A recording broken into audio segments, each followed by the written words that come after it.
Grandma, Yes, sir. do you know that I'm the happiest guy on earth right now? No, why? I've been preaching about one Africa, different countries, one Africa, and seeing one Africa representing right here in Cape Coast is something that makes my heart rejoice. You see, I'm even wearing my t-shirt, I like Africa that. to the world. I might be taking that t-shirt from you. Grandma, I just want to know why the name One Africa in here. Well, I really can't take all the credit for One Africa. When I lived in America, I used to be a clown. My name was Peanut Butter, the African American clown. And I wore a flaming red wig or green wig, long gold eyelashes, big glasses, size 18 Nike sneakers, and kente cloth jumpsuit. And I carried a boombox, Stevie Wonder singing Happy Birthday to You. Because I used to entertain children at birthday parties, but I did educational clowning. We talked about Africa, we talked about African people. And I never painted my face white because white-faced, conjured up Ku Klux Klan people wearing white sheets and scaring the crap out of us. And I really wasn't trying to scare the children. And so when I came to Ghana, my king man and I came, and I was invited to do a party. Now, my king man, really special person, Nana Akufo, we call him the Pied Piper of the diaper set. That's because he loved children and children love him. And, you'd have to see our grandchildren and our nieces and nephews, when he'd walk in the room, all the children would be like, oh, they're so happy to see Nana. I mean, he's the only man I know that would take 5 children on his honeymoon, which is what he did. He took 5 of our children, our daughter, our niece, our granddaughter, our son, on our honeymoon. So I call him the Pied Piper of the diaper set. So they were having this party in Cape Coast, and I got dressed and I had all these balloons, and my balloons are always either red, black, and green, or the favorite colors of the child who I'm going to the party for. So we get to the party, about 75 kids are there, and everybody is, around the clown. And so we were like in a valley, and these children seeing the balloons and the party going on, and were like, whoa, party? They ran down the hill, started climbing over the wall, Ghanaian people, they were like, get out, go. So my husband was like, no, leave them. But they're not invited to the party. He said, it's okay, everybody can be here, He said, we don't need to fight, we're one Africa, all right?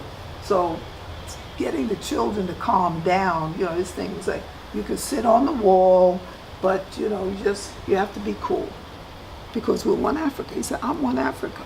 You are one Africa. Let me hear you say that.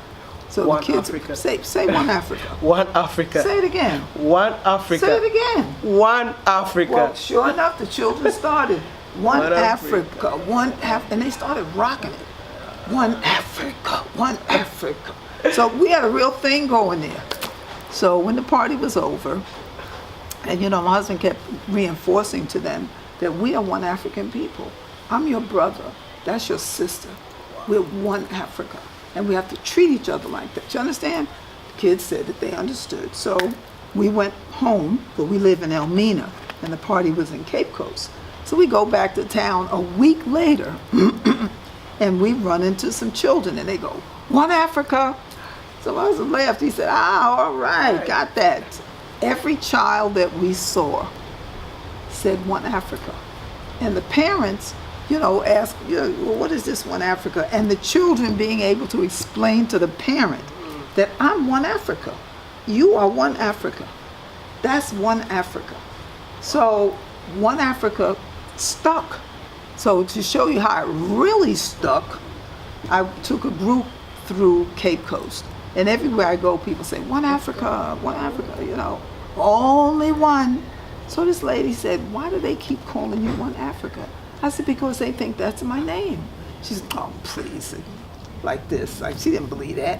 So I said, okay. So next young man I saw, I said, hey, brah, come here, young man. I said, do you know me? He said, yes. I said, what's my name? He said, Mrs. One Africa. So, all my papers, my receipts, it say One Africa. When I go into the store and I say, can I get a receipt? And they say yes, they write One Africa. So it's like, don't nobody know my name. If you came to town and said, I'm looking for Imachus, they wouldn't know who you were talking about.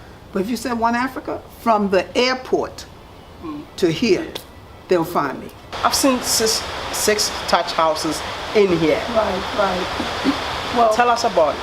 I call them chalets only because, knowing my people, coming from America and other places, if I told them that, want y'all to come and stay in a hut, they might not want to come. So you're kind of enticing. But the thing is that we have created a village because, we're coming to Africa. It doesn't mean that we are not advanced. We got beautiful high-rise buildings and all the rest of that. But when we come out of the city, we're rushing and, just going like this all the time. So we created an environment of a traditional African village with amenities. True, we don't have hot water. I'm preparing you for the revolution. Are they going to have hot water in the revolution? No. At all, okay? Are they going to have TV during the revolution? No. I doubt it. Are they going to have AC? No. Are they going to have Wi-Fi? So I'm giving you none of that. So that you come into an environment where you can be peaceful, you can spend time getting into yourself of selves, because we don't take that time. In America, our idea of relaxation is coming home, putting your feet up and turning on the TV and listening to the blues. Who got murdered, who's cheating who, those kind of things. We have HD. We're right here on the Gulf of Guinea, peaceful. We have the best food that you will eat in Ghana. Our cooks are off the charts. And One Africa is a very special spiritual place. We are situated between two major edifices that held our ancestors. The Elmina Castle dungeons to the west of us, the Cape Coast Castle dungeons to the east of us, and we're right in the middle. And we're at the center of the earth. 0 degrees latitude and 0 degrees longitude. What better place to be? So the other really good thing about One Africa and our huts or our chalets is that all of our chalets are named after ancestors. John Henry Clark, Marcus Garvey, Yaa Asantewaa, Harriet Ross Tubman, Malika El-Shabazz, Queen Mother Moore. Then we go on the other side, Isis and Osiris, Egun, Imhotep, Nzinga.